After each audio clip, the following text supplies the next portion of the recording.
Hi, everybody. I'm Lynn Hinderaker. Welcome back to WOWBIZ Weekly. I have a very special guest today. It's going to be packed with insight that you would have never heard anywhere else. Steve Jordon is one of the primary business reporters in the money section of the Omaha World-Herald. He's done a fabulous job for 45 years. And I'll tell you a quick personal story. About 10 years ago, an author named Dan Pink put out a book called Free Agent Nation. Very interesting book about being a temp, about being a subcontractor. Everybody's on your own, personal branding. It was all that kind of stuff. I really thought it was a fabulous, trend-setting book.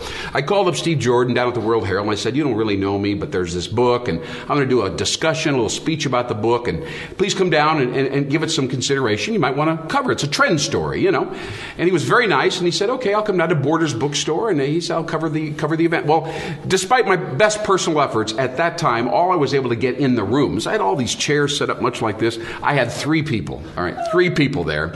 It didn't feel like a real successful moment, if you know what I mean.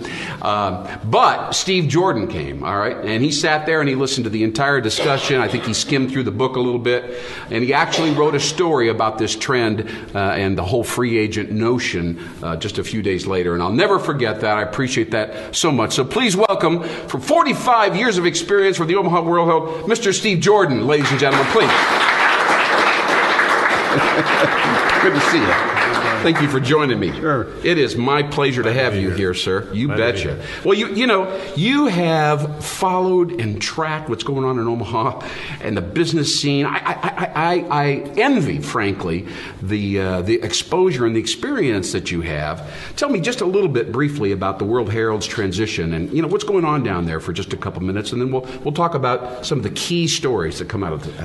We can talk. The latest thing I guess is in December we were bought by Berkshire Hathaway. Right, and not a bad partner to have. They're a good partner, and following that, Berkshire bought another bunch of newspapers. So we've got more or less a chain that stretches into as far as Florida and Texas. Yeah, and so that's forth. right. What, like 60 properties? Something like that. And right. We're a lot of weeklies plus dailies, and so they're getting that organized, and it's a change for those newspapers. As far as our newsroom is concerned, not a whole lot of change. We put out the same kind of product. Our online is still the #1 online news segment there. Omaha.com. Omaha.com. Absolutely. And, as far as gathering news and presenting it to the public, that's our main job, and that's our job in the newsroom. And you do an outstanding job of it, Steve. I try to grab your stories and pay special attention to those stories every time I can. Tell me, Omaha and the entire country is going through a very interesting transitional phase. We've been stuck in this kind of recessionary vibe for the last 4 or 5 years. But, of course, Omaha has escaped somewhat, and we're fairly insulated. But even so, from a psychological point of view, we're kind of trying to rebound and come out of that, and innovation's important. Well, what are the stories, or the people for that matter, that you've met through your vocation that you think are defining or particularly important we should really pay attention to? The thing that I see is, as far as the change goes, Omaha has had these long-time businesses, Mutual of Omaha, Kinagra that you mentioned, Sure. Union Pacific, and so forth. And but I just thought I'd bring along yesterday's paper. Let's do that, yeah. They happened to talk about some of the things I was wanting. We talked about Kinagra's earnings, which is a pretty standard thing. Every quarter comes out. This quarter they happen to have great earnings. And they're going international. They're kind of international. focusing that way, right? But then the paper also has 2 stories that are kind of illustrate this change that I've seen. Tell us. One is about an online outfit called Herdat, and it's a guy in Lincoln, a former Nebraska athlete. Oh. And what he does is he matches up famous athletes and celebrities and whatever with companies that want to be promoted by them. And he sets it up so it's a very easy thing, and they'll promote each other by sending out tweets about a product or a service. That sort of so thing. social media is part of the platform. They pull the social media in, and this is a guy he's gotten some backing from some entrepreneurial investment groups. He's got a really successful business. You know who he going. reminds me? He looks like Jerry Maguire. Yeah, Blake Lawrence is his name. Okay, all right. And Keep going. And the other one is E-Creamery, which is you'd think an ice cream shop in Dundee, right? Yeah, beautiful little shop. But then these 2 guys. That's right. That's right. And that's my experience. You go and have some of their ice cream. They have really different flavors. They have 18% butterfat, by the way. Right, there you go. Just to keep you going. But these 2 entrepreneurs they went on to the Shark Tank program, and it's by the time people see this podcast, they'll know whether they got their money or not. Right. They went on a Shark Tank to appeal for some more funds to set up a separate freezer production area because their online sales are so big. They've gone into online ice cream sales. How do you do that? You pack it in dry ice. You come up with a special flavor just for each occasion, so it's like a specialty gift sort of thing. Wow. And so you got, in both of these cases, there's some entrepreneurial types who are coming along. They're getting some venture capital money into it. Yes. Omaha has always been kind of slow on getting venture capital, That's and right. I think that's turned around now. There's groups that are really working on it. There's a group called Pipeline that's now active in Omaha. Really?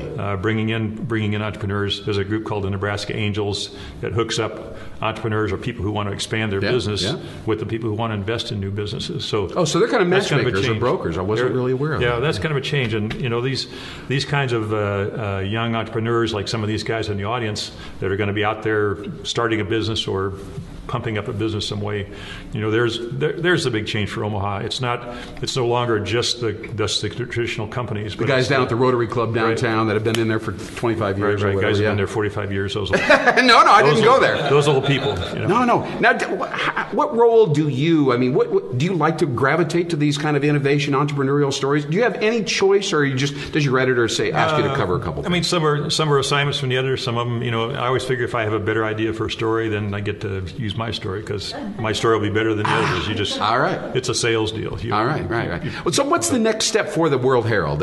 Is it digital? Is it a bunch of new ideas we haven't exactly seen yet, or is it just simply incrementalizing Omaha.com? What? I think we're going to keep the print edition. It'll be around for a long time. Yeah. We have a great audience there, and I personally think it's going to, people are going to start coming back because the thing with the print edition versus online is you'll go through a print edition, you'll see stories that you really wanted to see, but you didn't know they were there. Yes, you'll stumble across things. And we compete for people's time that way. And so if you can organize the stuff that people want to see into a usable product that's fast, and it's right there, I think that's good. At the same time, we want to be the number one provider of online stuff too. Wherever people want to find out information, we want them to come from us to get it. And we've got a good online staff that's really working at it. And in fact, these other newspapers that I mentioned, we got our online product is ahead of these other papers. So guys from the World-Herald really going out to Richmond, Virginia, Winston-Salem, South Carolina, some of the papers that we own. Sure. Putting in, upgrading their website so that they can capture their readers. That's got to make Terry feel good and Mr. Buffett that we've got something that we're raising the bar, huh? Right. Elevating those standards. And Mr. Buffett has said that the thing that newspapers need to do is to stop giving their product away free. When it's online, it's free. So the industry is working toward that, trying to figure ways where, if you're willing to pay something to Amazon for a product, you might be willing to pay something to Omaha.com for a product too. And we got to unlock that conundrum. Make it part of it. That's a big deal, isn't it? It's a big difference, and we'll see how it turns out. All right. Well, Steve Jordon with the Omaha World-Herald has laid it down for us, ladies and gentlemen. He wants more of you and the stories that will come out of your Gen Y generation. Thanks so much for joining us, Steve Jordon from the Omaha World-Herald. Read the paper. Read the paper. Thank you so